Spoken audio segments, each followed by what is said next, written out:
Whiskey 2 Alpha Lima, name's Alan, located in Jackson, New Jersey. Roger, Alan, and what radio are you running, sir? Roger, Alan, and what radio are you running, sir?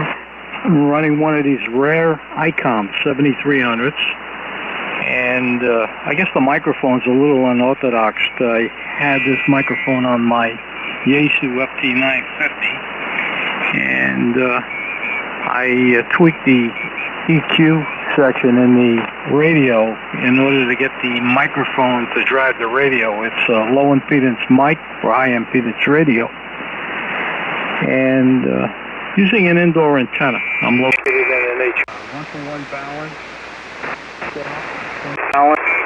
One setup for 20 meters and 40 meters, and I was able to obtain 60 and 15. So that's what I'm working with basically at this particular point. Hopefully you're hearing me okay, Jim. I don't know what kind of signal I'm putting into you over there with this indoor setup. KC9VKV W2AL. Roger, Roger. Alan, I'm copying the mail on Arlington SDR, and Arlington is one of the few SDRs that has a full frequency range SDR down to 100 cycles. So you have a nice curve, nice bottom end there, really full. You need just a little more at the top end for balance. Since you have such a beautiful bottom in there, you need maybe 2 clicks more EQ, treble EQ, if you could crank that in. For EQ, treble EQ, if you could crank that in. Okay. On the treble? Yes, sir. 2 clicks boost treble EQ from where you are. Yes, sir. 2 clicks boost treble EQ from where you are.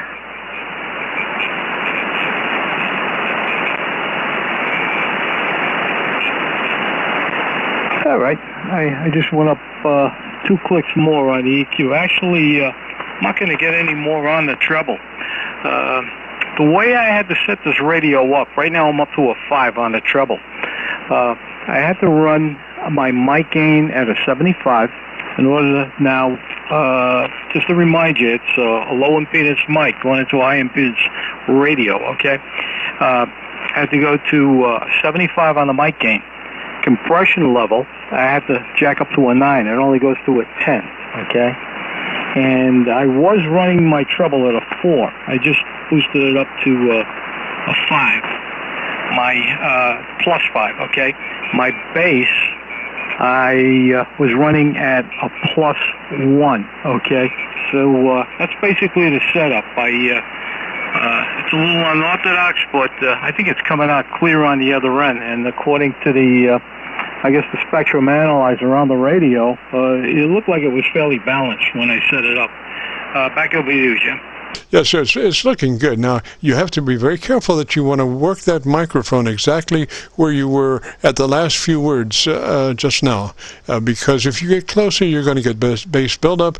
If you get further back away, you're going to thin. So work that mic exactly where you were at the last part of the last transmission, Roger? Exactly where you were at the last part of the last transmission, Roger? Yeah, okay. All right. Mainly it's, I have it on a 6-inch riser, and I tend to keep it in my hand, like a hand mic most of the time. I'm probably about, maybe about 8 inches off the microphone, and I have one of those little foam windscreens on it. I don't know why I put it on there, but I leave it on there. To me, it's like a spit screen anyway, so. But, yeah, so I guess basically I'm pretty much in the ballpark, except for the little tweak with the treble, right? Oh, you're perfect now. I wouldn't change a thing. I would get the Gorilla Tape and tape it down. You are perfect now, Roger. And if you want to hear it, if you go to YouTube and do a call letter search for KC9VKV, along with today's date, 11/12/21, will take you to this recording, Roger. Today's date, 11/12/21, will take you to this recording, Roger. I appreciate it immensely, Jim, and thank you for being in there and helping everybody out with the audio. It's always nice to hear nice audio on the band. KC9VKV W2AL. Thanks again, Jim. Roger, Roger. Now, before you go, Alan, if you happen to have a radio story for me, I'd appreciate that. You go, Alan. If you happen to have a radio story for me, I'd appreciate that. Radio story. Okay, I've been playing around with this stuff since about 12, 13 years old. If you look at my QRZ page, you'll see some antiquated equipment, and I had back in the 60s, like 1964, had a Johnson Viking Valiant, and I ran the station at that time, which was located in Brooklyn, New York, up until 2000, no, not 2000,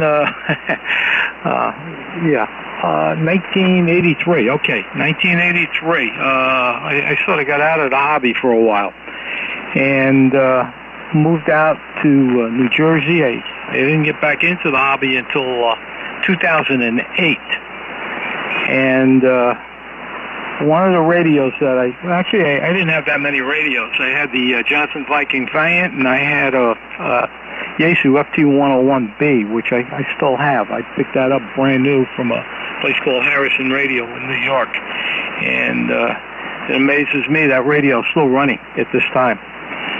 And when I got back into the hobby in 2008, I purchased an FT950. I used that for a couple of years, and this 7300, I always eyed it. It was up at around 1600 when it first came out. And I decided to pull the trigger on it 2 years ago, and I think the radio was like $975 at the time.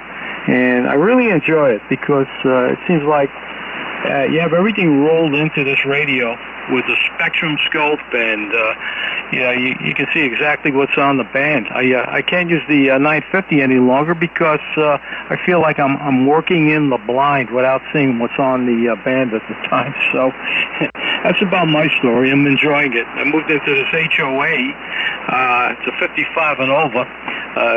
Actually, 4 years ago, I didn't get the station up for about a year, and I'm sort of keeping everything stealth. Nothing on the outside. I have an antenna farm sitting in the attic, and don't want any of the neighbors to know this is my hobby. Because as soon as somebody winds up with burnt toast, they're going to be knocking on my door. So that's my short story anyway, Jim. You asked for it. KC9VKV, W2AL. Roger, Roger, Alan. Well, just exceptional for an attic antenna. Just exceptional. You were, like I say, must be 15 over on the Arlington SDR, Roger. Must be 15 over on the Arlington SDR, Roger. Roger. Okay, I'm gonna go check it out, and I'll see what it sounds like. Anyway, appreciate it again. So you have yourself a good weekend coming up, Jim, and hopefully we'll catch you in there again. And thanks for all the input on it. KC9VKV, W2AL. Roger, Roger, Alan, and we'll have this updated in the next couple of days. It'll probably be around noontime tomorrow, but we do, say 48 hours just to, in case things really get busy, Roger? 48 hours just to, in case things really get busy, Roger? Roger, okay. Glad you told me. I'd be searching for it right now. Roger. Well, you could do a call to search KC9VKV, and that will take you to our QSO-VLOG page, where we're currently running about 1,900 QSO-VLOG recordings. You could peruse through, say, hey, I like that, don't like that, something for everybody there, Roger. Hey, I like that, don't like that, something for everybody there, Roger. Okay, Jim, I will check it out. Thanks again. Roger, Roger. 73, sir. Have a great afternoon and a beautiful weekend. This is the Friday afternoon QSO-VLOG Net. My name is Jim, and if you have a radio you want to check out, give me a shout. Jim, and if you have a radio you want to check out, give me a shout.